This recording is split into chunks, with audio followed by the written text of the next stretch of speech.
tariki ya 14 na 15 Nyakanga 2024 hazaba ubukwe. Hazaba amatora y'umukuru w'igihugu n'abadepite mu nteko nshinga amategeko. Tariki ya 27 muri uko kwezi n'ubundi nibwo umukwe tuzamubona. Buri munyarwanda wese azaramenye ibyavuye mu matora.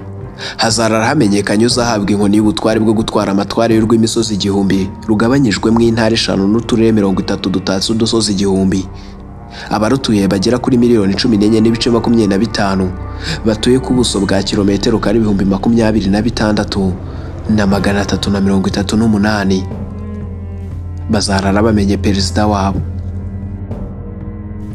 Mu gihe habura iminsi barirwa ku ntoki ngo uwo munsi w'ubukwe ugere, amakandidatire y'abifuza kuba abadepite mu nteko nshinga amategeko n'amakandidatire y'abifuza kuba abaperezida yarari gucishikana bikora mu mitana bakibwira batanazi imigabo n'imigambi itondekanywa hasi hejuru.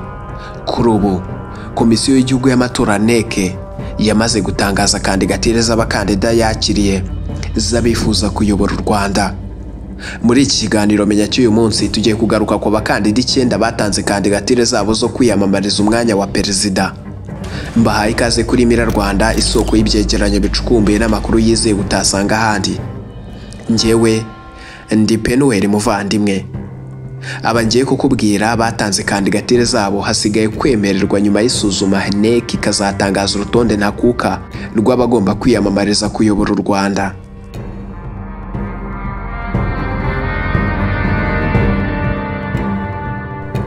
Ku mwanya wa mbere turasanga Paul Kagame.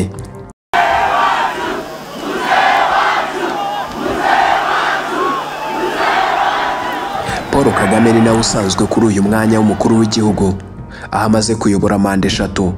Ishyaka riri ku butegetsi rya RPF Inkotanyi ahagarariye ryamutoye ku majwi 99% ngo azarehagarare mu matora y'umukuru w'igihugu.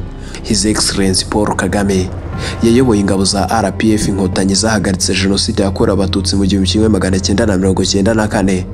Yabaye vice perezida w'u Rwanda imyaka 6 mu gihe u Rwanda rwari ruyobowe na Pasteur Bizimungu. Nyuma yaho yaje gutorwa n'inteko nshinga amategeko kuyobora u Rwanda mu nzibacyuho yamaze imyaka 3. Nyuma abanyarwanda bamuhaye icyizere cyo kubayobora kugeza none, dore ko ari nabo bamwisabiye kongera kwiyamamaza. Paul Kagame aramutse atowe yaba agiye kuyobora manda ya 4. Ku mwanya wa 2 turasanga Dr Frank Habineza, perezida w'ishyaka riharanira demokarasi no kurengera ibidukikije mu Rwanda DGPR, Democratic Green Party of Rwanda. Dr Frank Habineza yamaze gushyikiriza komisiyo y'igihugu y'amatora NEC ibyangombwa byaburaga ngo kandidatire y'umwanya wa perezida wa Repubulika mu matora ateganyijwe muri Nyakanga 2024 ibe yuzuye. Si ubwa mbere Dr Frank Habineza agiye guhatana mu matora y'umukuru w'igihugu, kuko mu matora y'umukuru w'igihugu muri 2017 yatsinzwe ku majwi 0.48%. Uyu Dr Frank Habineza ni nawe wavugaga ko aramutse atowe yazashyira urukuta hagati y'u Rwanda na Kongo. Reka tubitega amaso nimba azatorwa koko. Reka tujye ku mwanya wa 3. Ku mwanya wa 3 turasanga Diane Rwigara. Diane Rwigara, umucuruzi akaba n'umushoramari, umushabitsi, umunyapolitike uyikunda cyane. Niwe mukandida w'umugore umwe rukumbi wabonye ko bishoboka akigirira icyizere agashaka kugerageza amahirwe atanga kandidatire ye. Mu migabo n'imigambi, icyambere no kuzamura imibereho myiza y'abaturage, kuko abona ari cyo cyambere cyatuma igihugu gitera imbere kurushaho.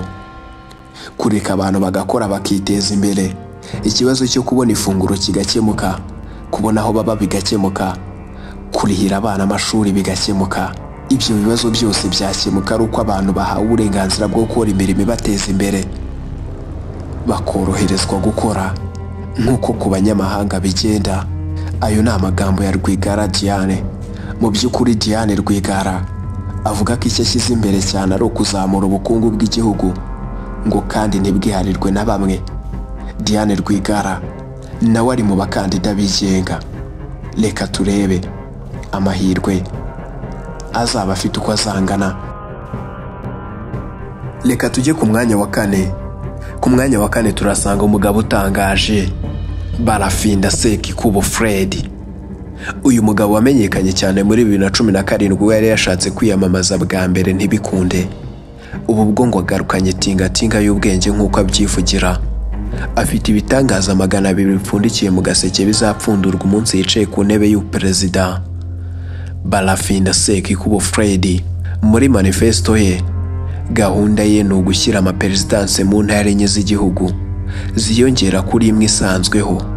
Icyo nicyo bita kwegereza abaturage serivisi za leta.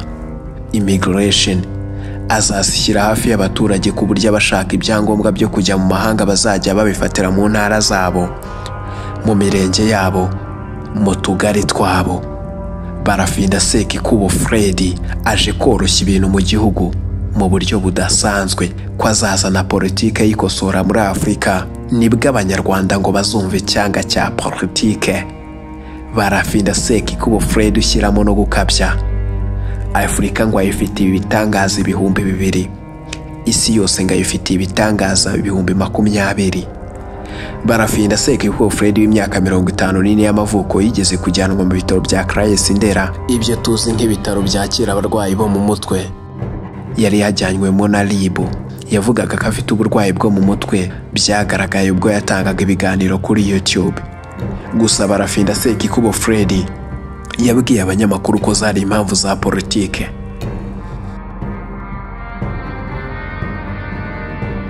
Reka tujye ku mwanya wa 5. Ku mwanya wa 5 turasanga umusaza witwa Mbanda Jean Daniel. Uyu nawe ni umukandida wigenga. Uyu we siporo ayifitiye umuti. Bamubajije uwo muti wari wararucararumira. Mbanda Jean Daniel w'imyaka 71 yamenyekanye ubwo yiyamamarizaga kuyobora ishyirahamwe ry'umupira w'amaguru mu Rwanda Ferwafa mu mwaka wa 2014, gusa bikarangira abonye ijwi rimwe gusa. Uyu musaza kandi yabanje kuba umukinnyi w'umupira w'amaguru, anatoza ikipe ya Kiyovu Sport mu myaka yo mu 1980, ndetse yanabayeho umudepite mu nteko nshinga amategeko ukomoka mu ishyaka rya PSD hagati yo mu 1994 kugeza mu 1999. Ntabwo ari ubwa mbere atanze kandidatire ku mwanya w'umukuru w'igihugu, kuko no muri 2017 yigeze gutangaza ko ashaka kwiyamamariza kuri uyu mwanya, ariko akaza kubivamo nyuma. Reka tujye ku mwanya wa 6. Uyu mugabo we ni igitangaza. Bamwita Herimana Imanirareba. Uyu mugabo w'umunyadutendo yamenyekanye ubwo yatangaga ikirego ko Bikira Mariya atabonekeye Kibeho nk'uko Gatolika bivuga, ahubwo ari Nyirarumuga wahabonekeye. Akimara gutanga kandidatire yagize ati: umwanya wa perezida wa Repubulika ni unkwiriye, ariko mbonye ngenda mu nzira ntiwambonamo ubwo bushobozi. Avuga ko akimara kwicara ku ntebe y'ubutegetsi nta kindi gikorwa yakora uretse guhindura itegeko nshinga ry'u Rwanda rugasubira ku ngoma ya cyane, kuko uko bwavuyeho byaramubabaje cyane. Ubusanzwe Herimana Imanirareba ni umuturage wo mu mudugudu wa Nyabitare, akagari ka Gitare, umurenge wa Nyarubaka, mu karere ka Kamonyi, gusa akaba yibera i Kigali. Reka tujye ku mwanya wa 7. Ku mwanya wa 7 turasanga Innocent Hakizimana. Uyu asanzwe ari umwarimu mu karere ka Nyabihu. Innocent Hakizimana avuga ko yifuza guhindura birimo kudaha agaciro umuturage ndetse no gukemura ikibazo cy'ubusumbane mu mishahara. Mu ikote ryiganjemo ibara ry'ubururu, acigatiye impapuro nyinshi mu ntoki ze, umugabo ukunze kuba yisekera. Gusa muri uko kwisekera akibikaho imigabo n'imigambi yisukiranya. Aramutse ahawe inkoni y'ubuperezida yashyiraho umushahara fatizo, hagahemberwa impamyabumenyi aho guhemberwa umurimo runaka. Ese murabyumva gute ibyo gukuraho kujya kwiga mu mahanga?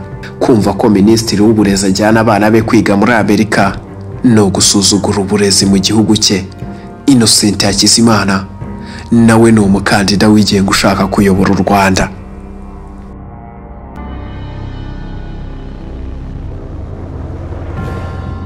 Reka tujye ku mwanya wa 8.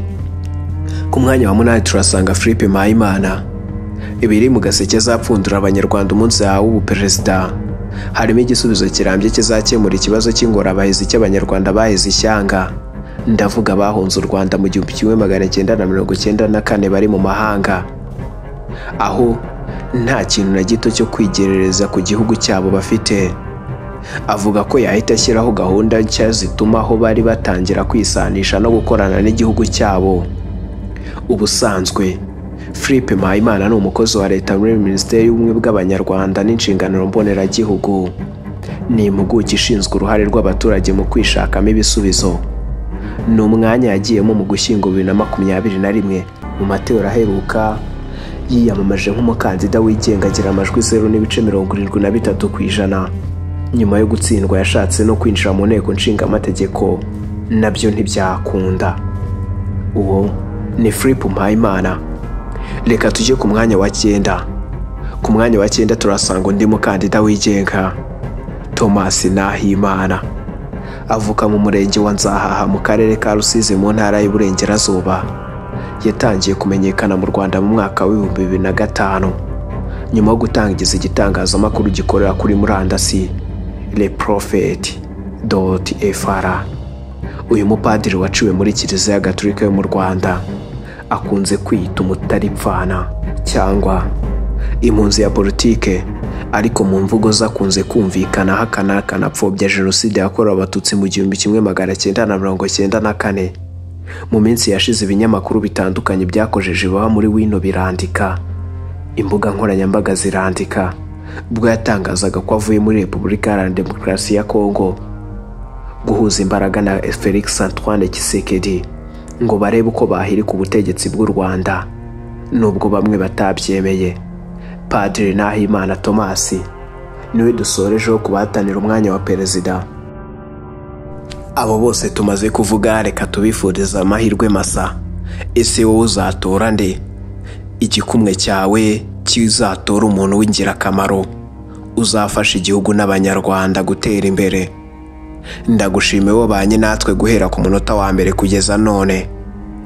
Nkwibutsa gukora subscribe nimba ari ubwa mbere ugeze hano. Video wayikunze wakora share n'abandi nabo bakabimenya. Kanda like, shyiraho comment uko wabyumvise. Ndabashimiye, mugwiza amashyo. Tuzongere guhura amatavu n'imitozo.